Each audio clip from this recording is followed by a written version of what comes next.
Ayan, good. Ayun nga, no, umabot na yung sobrang lowered niya. Yung pagka-lowered naman niya. Pero mas lowered pa to noon, sir, kaso hindi ko nagustuhan yung ride. Though maganda yung ride, pero yung rubbing, sobrang lala. Ah, so lagi may sumasabit. May kahit humps lang talaga is ano. Yun kasi ang problema sa Navara, no, sir. Mataas din yung UCE niya. Kaya nga. Saka yung sa ibang pick-up. Sa ibang pick-up wala naman. Shorter knuckle, sir. Kayong mga gustong medyo sagaran talaga. Nagpuputol po ata sila sa may knuckles. Ito pala yung pinapakilala ko sa inyo lahat. Yung Navarang nakasali sa Boss Ironman. Diba? Naka-hero tires ka na rin, R11. Oh, mabihira. Dito lang yan sa Baguio City. Ganda pag naka-lowered. Suspension, ang pinalitan mo lang ay actually, sir, putol spring. Putol spring, ano? And sa kay Autofit Works. Kay Autofit Works. Boss M. Yung parang putol, saan pinuputol? Sa taas or sa... Sa taas ba yung pinutol? Sa taas? Parang sa taas nga, no? Taas po. Kasi may 3 layers sa taas eh. Opo. I-upgrade natin yung steering. Kasi medyo mabigat nga yung steering. Pero, yung pagod mo sa Boss Ironman, pagkabalik na lang. Opo, yun na po. Doon ko na po talaga naramdaman. Si Boss, yung may-ari ng Navara natin ay na-try yung pick-up category. Actually, all around na po. Ay, all around ka? Overall category na po yun. Overall category na yun. Proud tayo sa ating Navara. May nakasali. Nakaikot ng buong Luzon. Ng limited time ba? Tawag doon? May time. Naikot ko din yung Luzon, kaya lang patigil-tigil. Ito hindi. Diretso. So wala ka naging problema dito, ano? Wala naman po. Nagka-problema lang po sa may bunga po.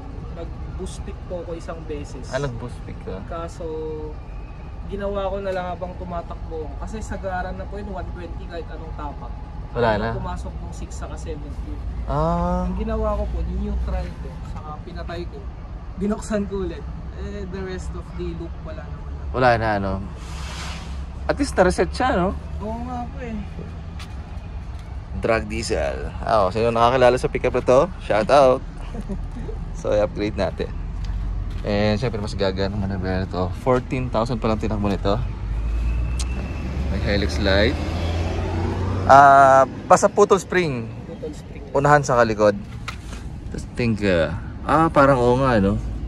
Kita ko yung pinagputulan, no? Ito.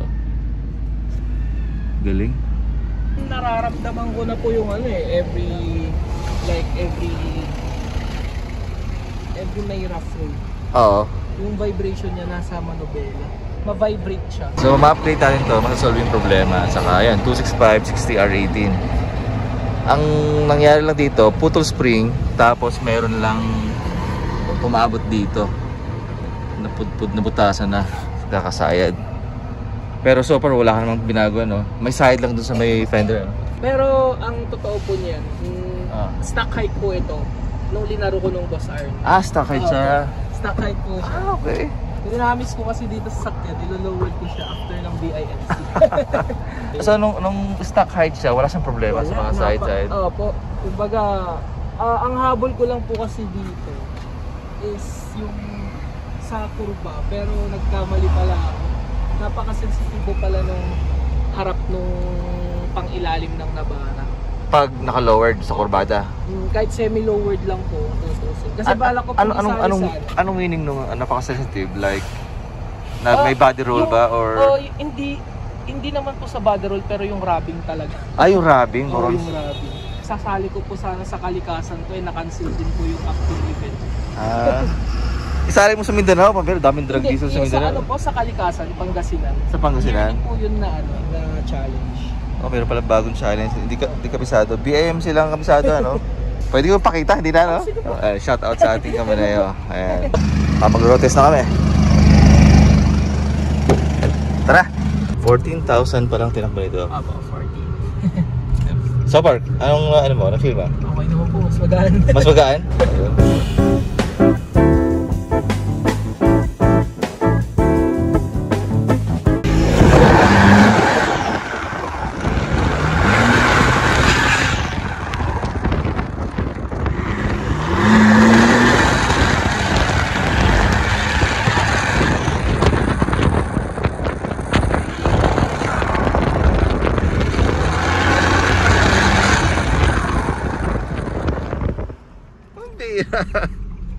Thank you sa experience.